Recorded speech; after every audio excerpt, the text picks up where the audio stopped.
Welcome to the Baseball Empress Podcast, a show for baseball fans by a baseball fan. I'm Stephanie, your host. As much as I love baseball, I've had a very difficult time in the past few weeks thinking about baseball. Of course, there are no games, but there's also a revolution going on in this country. And as a woman of color, I know my life matters, but the fact that so many others think that it doesn't, or at least it doesn't matter as much as theirs, is a problem that we must all rectify. I wanted to do some features on the Negro League since I started this podcast, and I feel now is a good time as any to do that. But before I continue, I want to say this to my non-Black listeners. Educate yourself. Read books, watch movies, research credible internet resources, and educate yourself on why Black Lives Matter and why this movement exists and why there is a revolution in this country right now. There are now many readily available options for education on how Black people have been oppressed in this country since we were brought here.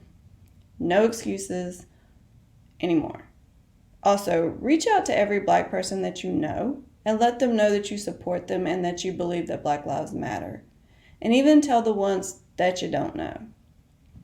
Don't assume they know of your support, because I guarantee you they do not.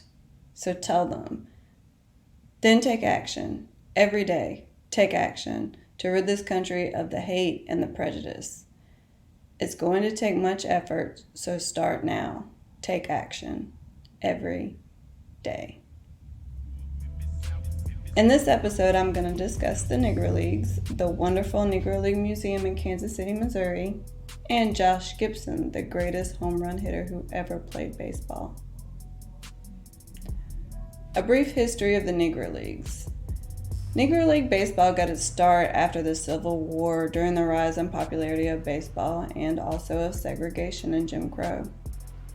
The Professional National League and other organized baseball leagues had an agreement to keep Black players out of their all-white leagues. Blacks played on traveling teams until around 1920, when Rube Foster started the Negro National League with 8 teams. Those 8 teams: Chicago American Giants, Chicago Giants, Cuban Stars, Dayton Marcos, Detroit Stars, Kansas City Monarchs, Indianapolis ABCs, and the St. Louis Giants. A lot of teams named Giants in there. Not really sure what was going on with that. I guess I'll do some more research on that. The Negro Leagues were owned by Black people, so the teams were owned by Black people, and they had early financial success that allowed the formation of the Eastern Colored League in 1923, and the two leagues played for a championship from 1924 to 1927. The success of the teams became centerpieces for economic development in Black communities. Teams existed in the U.S., Canada, and Latin America. However, there were a lot of things going on in the leagues as players constantly moved around to play for the most money. Sounds kind of like the ultimate free agency. And team owners would, have teams skip their games, their league games, to go play paid exhibition games. It was organized, but people were scooting and moving around. There were stops and starts in various leagues throughout its existence, but Black baseball was known for the best showing of speed, daring play, and showmanship. The games drew large crowds that would rival any Major League Baseball game today. The Negro Leagues even had female ownership. Effa Manley was the only female owner of a Negro League team. She co-owned the Newark Eagles with her husband, and she was in charge of the business. And she was known as a great businesswoman. In 1947, Jackie Robinson, who played for the Negro Leagues, integrated baseball.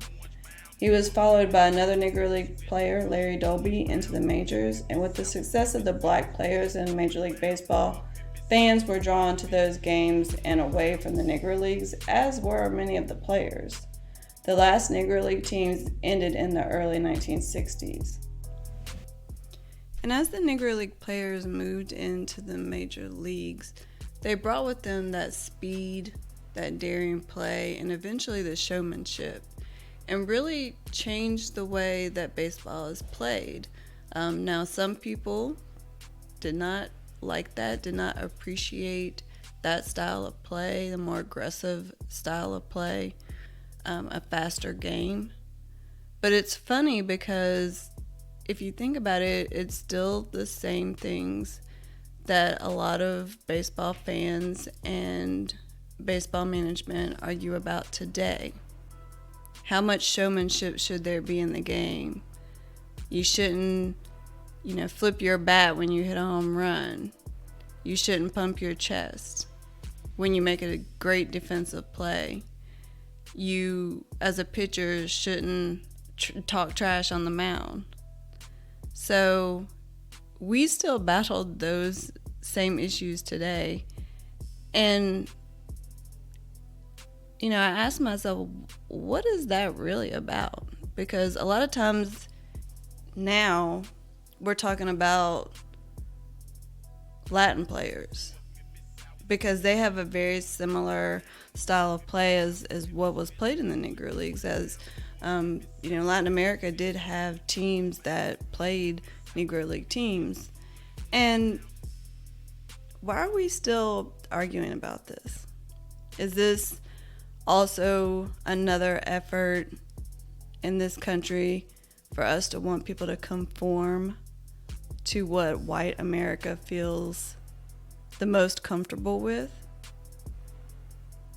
Or should we just be letting people be who they want to be and play how they want to play and kneel when they want to kneel? And we just accept it and learn from it and have productive conversations about it. Food for thought. There is a wonderful Negro League museum in Kansas City, Missouri. The Negro Leagues Baseball Museum. It's the world's only museum dedicated to preserving and celebrating the rich history of African American baseball and its impact on the social advancement of America.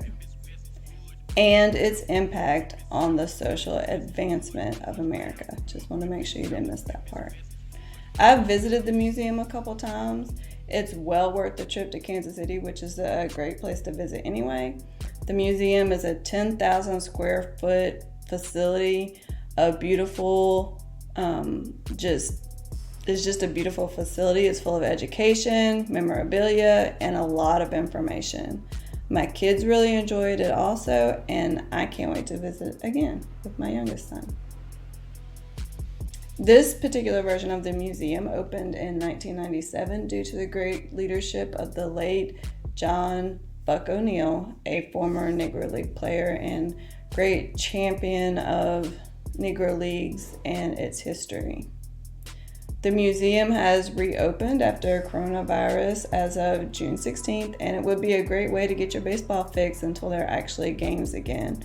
And then even after that, it really is a great, fun place to go if you just love baseball, if you love history, if you love Black history, if you love American history, or just interesting things to see. It's in the middle of kind of a cultural cortex that they have there in Kansas City. There's great restaurants around there. It's located actually really close to where Rube Foster actually started the Negro Leagues. So it's actually a really great trip. It's a great family trip too. So if your kids are looking for something to do this summer, it's a great place to visit. Josh Gibson. So Josh Gibson was one of the most feared hitters ever in baseball. He had a larger-than-life persona, and he left his mark on baseball history. Roy Campanella said Josh was the best hitting catcher he ever saw. Josh Gibson originally started playing for the Homestead Grays at the age of 18 when another player came injured, and he stepped in, and the rest is baseball history. His home runs are legendary. While official data from the Negro Leagues is limited, there are many stories of Josh hitting the ball 580 feet at the old Yankee Stadium and hitting baseballs completely out of ballparks. And these are not small ballparks. He did not play in small ballparks throughout his career in the Negro Leagues. He played in large ballparks, and he still had all these home runs. Many who watched him play insisted he was a better home run hitter than Babe Ruth, hands down. The true number of home runs he hit is a mystery, but most estimates are around 800 career home runs, which is crazy.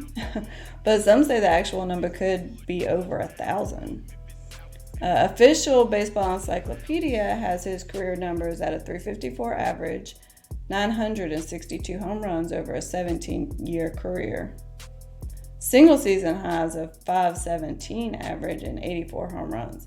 So he hit 84 home runs in one season, and we're sitting here talking about, the number 60 and the number 70. Come on. Unfortunately, Josh Gibson died at the early age of 35 from a stroke, and he had other health issues throughout that period in his life.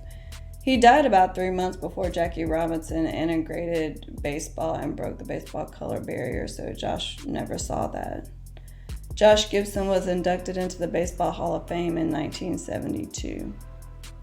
And while it may seem exaggerated, many credible MLB players who saw him play said he was the best they'd ever seen. A true baseball legend. You can follow the show on Instagram at The Baseball Empress and at thebaseballempress.com and wherever you listen to your podcast. Please subscribe so you don't miss any episodes.